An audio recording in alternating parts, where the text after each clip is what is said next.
अस्सलामुअलैकुम friends, channel teach me technically में खुशामदीद।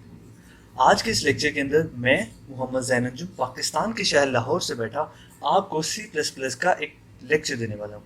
और आज के लेक्चर के अंदर जो हम सीखने वाले हैं और जिस टॉपिक पर बात करने वाले हैं वो है फंक्शंस, कि आखिर फंक्शंस क्या होते हैं और C++ के अंदर उसके हम एग्जांपल्स करेंगे कि किस तरह से फंक्शन को इम्प्लीमेंट किया जाता है और किस तरह से उसका फ़ायदा क्या होता है एक्चुअल में। ठीक है,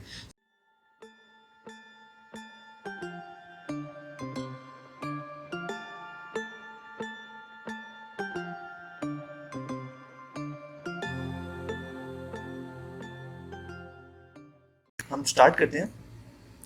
फर्स्ट ऑफ ऑल, फंक्शंस क्या होते हैं।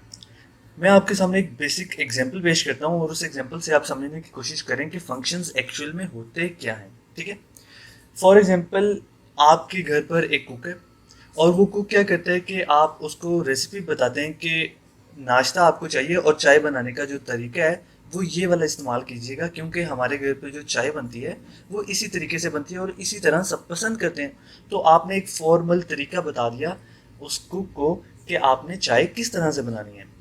ठीक है, अब आपने एक दफ़ा तरीका बता दिया। अब जब नेक्स्ट डे वो कुक आएगा तो क्या आप उसको दोबारा से वो तरीका बताएंगे? नहीं। क्या है कि वो जो कुक है वो उसी रेसिपी उसी फॉर्मल तरीके पर फॉलो करेगा जो आपने उसको पिछली दफ़ा बताया था। ठीक है, सो फंक्शंस भी कुछ यही होते हैं। फंक्शंस क्या होते हैं कि हम एक्चुअल में कंप्यूटर को C++ कोड के अंदर बताते हैं कि हमें एक स्पेसिफिक टास्क करने के लिए ये सेट ऑफ कोड्स हैं और ये सेट ऑफ लाइंस हैं, इसको आपने एग्जीक्यूट करना है और ये एक मेरा काम हो जाएगा। ठीक है, आपने पूरा एक एल्गोरिदम बता दिया एक चीज़ करने का। जब आपने वही काम मल्टीपल टाइम्स करना है, फॉर एग्जांपल आपने एक चाय बनाने का जो कोड है वो आपने फीड कर दिया है कुक के माइंड के अंदर।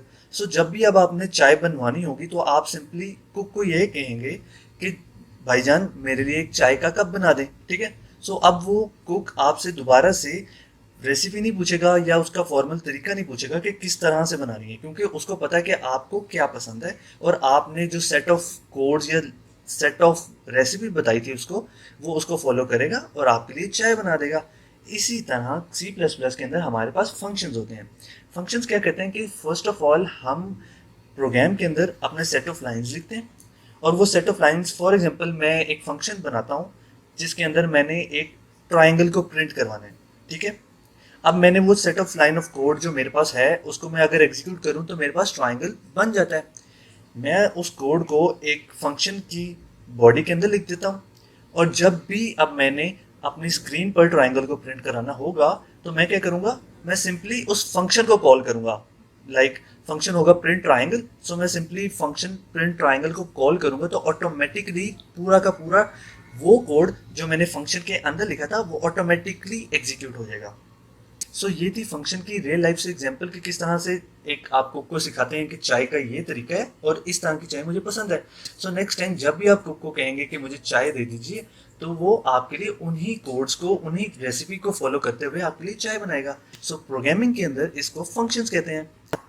अब हम आते हैं फंक्शन की डिक्लेरेशन के अंदर कि C++ के अंदर प्रोग्रामिंग के अंदर हमने किस तरह से अपने फंक्शंस को डिक्लेयर करना है और कंप्यूटर को कैसे बताना है कि ये फंक्शंस हैं। फंक्शन बनाने का जो सिंटैक्स है उसके अंदर सबसे पहले आता है हमारे पास रिटर्न टाइप। यहाँ पर हमें रिटर्न टाइप लिखनी होती है कि हमारा जो फंक्शन है वो क्या रिटर्न करेगा। ठीक है, उसके बाद आता है फंक्शन का नेम, कि हम फंक्शन को किस नाम से पुकारेंगे। फॉर एग्जांपल मैंने पूरा ट्राइंगल को प्रिंट करवाने का जो कोड है वो लिख दिया है और उसको मैंने एक फंक्शन का नाम दे दिया प्रिंट ट्राइंगल। जब भी मैं प्रिंट ट्राइंगल कहूँगा तो क्या करना है, आपने आपने वही कोड एग्जीक्यूट कर देना है जो मैंने इस बॉडी के अंदर लिखा हुआ है।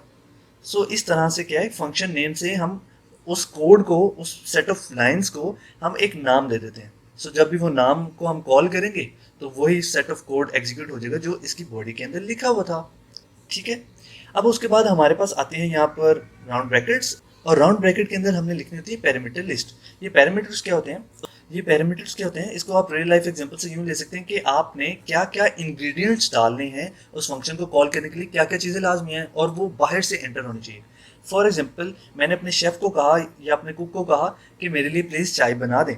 ठीक है, लेकिन उसको मैं पैरामीटर्स भी दे रहा हूँ, उसको मैं कहता हूँ कि 2 कप बना दें। ठीक है, 2 कप इसके अंदर पैरामीटर है, उसको मैं क्वांटिटी भी बता रहा हूँ, मतलब कि वो चीज़ कि जो सेट ऑफ लाइंस को एग्जीक्यूट करने के लिए कारआमद है, जिसकी ज़रूरत पड़ेगी आपको उस लाइंस को अच्छे से एग्जीक्यूट करने के लिए, या वो आपका पूरा काम करने के लिए उस इंस्ट्रक्शन की ज़रूरत पड़ेगी, उस इंस्ट्रक्शन को आप पैरामीटर कहेंगे और उसको आप यहाँ पर राउंड ब्रैकेट्स के अंदर पास करेंगे। ठीक है, सो आपको एग्जांपल समझ आ गई होगी कि फॉर एग्जांपल आपने एक शेफ से बनवानी है चाय, लेकिन चाय बनाने का तरीका तो आपने फंक्शन में लिख दिया है कि आपने चाय बनानी है, लेकिन आपने कितने कप चाय बनानी है ये आप बाहर से बता रहे हो उस बंदे को कि भाईजान 2 कप चाय बना दीजिएगा। ठीक है, तो आपने क्या किया, जो भी अंदर कोड लिखा हुआ है उसको आपने फॉर लूप लगाई हुई है और आपने 2 दफ़ा उसको चला दिया। सो ये काम था पैरामीटर लिस्ट का और पैरामीटर्स का एक फंक्शन के अंदर, कि आप उसको बाहर से एक इनपुट दे रहे हो और उसके मुताबिक कोड को एग्जीक्यूट करवाना चाहते हो। अब उसके बाद हम आते हैं फंक्शन की बॉडी के अंदर, और फंक्शन की बॉडी एक्चुअल में C++ का कोड ही होता है। मतलब जो भी आपने इंस्ट्रक्शंस एग्जीक्यूट करवानी है आप उसको इसके अंदर लिख देंगे, इस कर्ली ब्रैकेट्स के अंदर, तो वो जैसे ही आप फंक्शन का नेम कॉल करेंगे पैरामीटर्स पास करके, तो उसके बाद क्या होगा कि आपकी जो इंस्ट्रक्शन चलेंगी वो वही होंगी जो इस कर्ली ब्रैकेट्स के अंदर लिखी हुई हैं। सो ये था हमारा सिंटैक्स कि फंक्शन हमने बनाना कैसे है। अब उसके बाद आते हैं कि फंक्शन को कॉल कैसे करना है। अब फंक्शन को कॉल करने के लिए या एग्जीक्यूट करने के लिए आपको क्या करना पड़ता है, आपको ज़रूरत है फंक्शन के नेम की। सो आप फंक्शन का नेम रेफर करोगे, उसके साथ अगर आपके फंक्शन के कोई पैरामीटर्स हैं तो आप वो भी पास कर दोगे। इसके अलावा फंक्शंस के जो इंपॉर्टेंट पार्ट्स होते हैं उनमें आ जाती है return type, function name, parameters और फंक्शन बॉडी। ठीक है, तो रिटर्न टाइप क्या थी, रिटर्न टाइप वो थी कि जो आप इस फंक्शन से रिटर्न करोगे। फॉर एग्जाम्पल मैं जो चाय बनवा रहा हूँ उसका रिटर्न टाइप क्या होगी, मेरे पास 2 कप ऑफ टी आ जाएगा। ठीक है, सो यहाँ से मैं वो रिटर्न करूंगा। फॉर एग्जाम्पल अगर मैं एक इंटीजर रिटर्न करवाना चाहता हूँ तो वो यहाँ पर आएगा, कोई करेक्टर रिटर्न करवाना चाहता हूँ तो वो यहाँ आएगा। ठीक है, उसके बाद यहाँ पर है फंक्शन नेम। फंक्शन नेम के बारे में तो मैंने आपको बता दिया कि एक ऐसा हम नाम रख लेते हैं किसी सेट ऑफ इंस्ट्रक्शंस का कि जिसको हम कॉल करें, जब भी हम कॉल करें तो उसके बॉडी के अंदर जो भी इंस्ट्रक्शंस लिखी हुई हैं वो एग्जीक्यूट हो जाए। अब उसके बाद हम आते हैं कि फंक्शन सिग्नेचर होता क्या है। फंक्शन की रिटर्न टाइप प्लस फंक्शन का नेम प्लस पैरामीटर लिस्ट, ये सारा कुछ मिलकर हमारे पास एक फंक्शन का सिग्नेचर बनता है। अब फॉर एग्जांपल मैं आपको एग्जांपल देता हूँ। हमारे पास एक फंक्शन है इंट ऐड और उसके अंदर हम पैरामीटर पास करें इंट एक्स। ठीक है, एक इंटीजर को पास कर दिया ऐड के फंक्शन के अंदर और यहाँ पर मैंने set of line of code लिखा होगा। इसी तरह मैं क्या कहता हूँ, इंट ऐड और पैरामीटर के अंदर int x comma int y, 2 parameters pass कर देता हूँ इंटीजर के। सो इससे क्या हुआ कि मेरा फंक्शन का नाम तो ऐड ही है, लेकिन अब पैरामीटर लिस्ट डिफाइन करेगी कि एक्चुअल में मैं कौन से फंक्शन को कॉल कर रहा हूँ। अगर मैं उसके अंदर एक पैरामीटर भेजूंगा तो इसका मतलब है मैं इस फंक्शन को कॉल कर रहा हूँ, और अगर मैं 2 पैरामीटर्स भेजूंगा एक्स और वाई तो इसका मतलब है मैं इस ऐड वाले फंक्शन को कॉल कर रहा हूँ। सो इस तरह से फंक्शन का सिग्नेचर बहुत अहम होता है कि हम एक्चुअल में कौन से फंक्शन को कॉल करें। ये पूरा टोटली डिपेंड करता है फंक्शन के नाम पे नहीं बल्कि पूरे फंक्शन के सिग्नेचर पर। अब जबकि मैंने आपको फंक्शन और उसकी डिक्लेरेशन के बारे में बता दिया है, अब हम देखते हैं कि किस तरह से फंक्शन को कॉल करना है। सो फॉर एग्जांपल मेरे पास जो फंक्शन था वो था ये वाला। ठीक है, जो अभी मैंने पहले लिखा है। अब उसको मैं कॉल करना चाहता हूँ। फॉर एग्जांपल मैं ऐड ये वाले फंक्शन को कॉल करना चाहता हूँ, तो मैं कैसे कॉल करूंगा, ऐड और उसके अंदर एक इंटीजर को पास कर देता हूँ। फॉर एग्जांपल मैं 1 को पास कर देता हूँ और इस तरह कॉल कर लेता हूँ। जैसे मैं इस फंक्शन को कॉल करूंगा सो इससे क्या होगा, मेरा ये वाला फंक्शन कॉल होगा। लेकिन अगर मैं यहाँ पर 2 पैरामीटर्स पास कर दूंगा तो ये वाला ऐड कॉल हो जाएगा। और इस तरह आप देख सकते हैं कि फंक्शन को कॉल करने का तरीका क्या है कि आपको फर्स्ट ऑफ ऑल लिखना है यहाँ पर अपने फंक्शन का नेम और उसके बाद पैरामीटर लिस्ट के अंदर आपने पैरामीटर्स डालने और सेमीकोलन। सो इस तरह से आपका फंक्शन कॉल हो जाएगा। अब बात आती है कि रिटर्न कैसे होगा। फंक्शन के अंदर हमारे पास यहाँ पर लिखा होता है रिटर्न। फॉर एग्जांपल इस फंक्शन के अंदर मैं रिटर्न कर रहा हूँ रिटर्न एक्स और यहाँ पर मैं रिटर्न कर रहा हूँ रिटर्न एक्स प्लस वाई। ठीक है, सो जैसे ही मैं इस फंक्शन को कॉल करूंगा तो ये फंक्शन क्या रिटर्न करेगा, एक्स और वाई की वैल्यू को ऐड करेगा और इसका जो सम है उसको रिटर्न करेगा। सो 1 + 2 क्या होगा, यहाँ से रिटर्न हो जाएगा।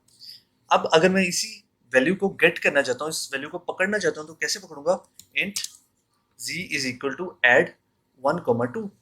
सो जैसे मैं ये करूंगा, जैसे ये फंक्शन कॉल होगा और इसकी एग्जीक्यूशन होगी तो मेरे पास 1 और 2 का एडिशन होगी। जैसे मैं इस फंक्शन को कॉल करूंगा मेरी जो इंस्ट्रक्शन पॉइंटर है वो यहाँ पर आएगा, इसके बाद वो क्या करेगा, return x plus y, 1 plus 2 को ऐड करेगा, आंसर आएगा 3 और 3 को कर देगा रिटर्न। रिटर्न जैसे ही करेगा मेरा यहाँ से जो वैल्यू होगी वो z जो मेरे पास इंटीजर है उसके अंदर सेव हो जाएगी। सो इस तरह से हम फंक्शन को डिक्लेयर करेंगे और यूज करेंगे, उसको कॉल करेंगे। ठीक है, अब हम आते हैं किसी एक एग्जाम्पल पर और एग्जाम्पल को देखते हैं कि किस तरह से हम फंक्शन को डिफाइन करेंगे अपने विजुअल स्टूडियो के अंदर जाकर, और हम ये देखेंगे कि किस तरह से उसको हम कॉल करेंगे और उसके एग्जीक्यूशन को देखेंगे। सो फ्रेंड्स, मुझे उम्मीद है आपको आज का लेक्चर समझ आया होगा। मज़ीद वीडियोस के लिए चैनल टीच मी टेक्निकली को सब्सक्राइब करें, वीडियो को लाइक करें और अगर आपका कोई भी क्वेश्चन है तो कमेंट बॉक्स में कमेंट लास्ट में करें। Thanks for watching friends.